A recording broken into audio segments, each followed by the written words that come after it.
पतंजलि के विज्ञापन पर सुप्रीम कोर्ट ने फिर दिखाए तेवर, आयुष मंत्रालय को दिया ये आदेश, केंद्र को भी नहीं छोड़ा। दवाओं के भ्रामक विज्ञापन पर सुप्रीम कोर्ट ने मंगलवार को कड़ा रुख अपनाया। शीर्ष अदालत ने इसे गंभीरता से लेते हुए कहा कि केंद्रीय आयुष मंत्रालय को भ्रामक विज्ञापनों के खिलाफ लोगों को जागरूक करने के लिए अपनी वेबसाइट पर एक डैशबोर्ड बनाना चाहिए। जस्टिस हिमा कोहली और संदीप मेहता की पीठ ने यह भी कहा कि विज्ञापनों को मीडिया में जारी करने से पहले उसकी उचित स्वीकृति अनिवार्य की जानी चाहिए। पीठ ने पतंजलि आयुर्वेद लिमिटेड के भ्रामक विज्ञापन से जुड़े मामले की सुनवाई के दौरान ये निर्देश दिया। पीठ ने भारतीय चिकित्सा संघ IMA की ओर से दाखिल याचिका में आरोप लगाया कि पतंजलि आयुर्वेद लिमिटेड द्वारा कोविड टीकाकरण अभियान और आधुनिक चिकित्सा पद्धति को बदनाम करने के लिए अभियान चलाया था। केंद्र सरकार को आड़े हाथ लिया। शीर्ष अदालत ने भ्रामक विज्ञापनों के खिलाफ लोगों द्वारा की जा रही शिकायतों पर कार्रवाई नहीं किए जाने पर केंद्र सरकार को आड़े हाथ लिया है। पीठ ने कहा कि प्राप्त शिकायतों पर की गई कार्रवाई के बारे में उचित आंकड़ों की कमी उपभोक्ताओं को असहाय और अंधेरे में छोड़ देती है। पहले उपभोक्ताओं की 2500 से अधिक शिकायतें थी, जो अब घटकर सिर्फ 130 रह गई हैं। जस्टिस कोहली ने कहा कि तथ्यों को देखने से इसकी प्रमुख वजह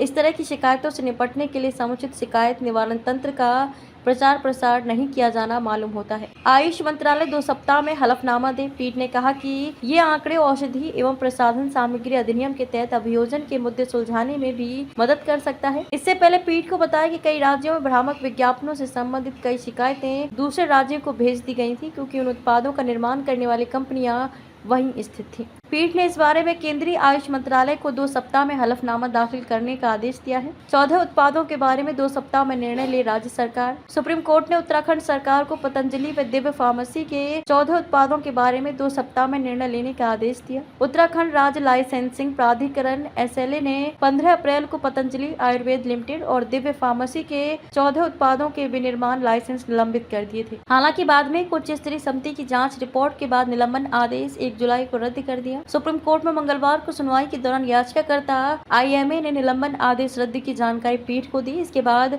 पीठ ने राज्य सरकार के वकील से पूछा कि मामला खत्म करने के लिए आपको कितना समय चाहिए। वकील ने कहा कि 3 से 4 सप्ताह। इस पर जस्टिस कोहली ने कहा कि इतना समय क्यों। पीठ ने उत्तराखंड सरकार को 2 सप्ताह में निर्णय लेने और हलफनामा दाखिल करने का निर्देश दिया। फारिया न्यूज़ के लिए कासगंज से मुनन अहमद की रिपोर्ट। खबर अच्छी लगे तो फारिया न्यूज़ चैनल को सब्सक्राइब करें, जिससे हमारा नोटिफिकेशन सबसे पहले आपके पास पहुंचे।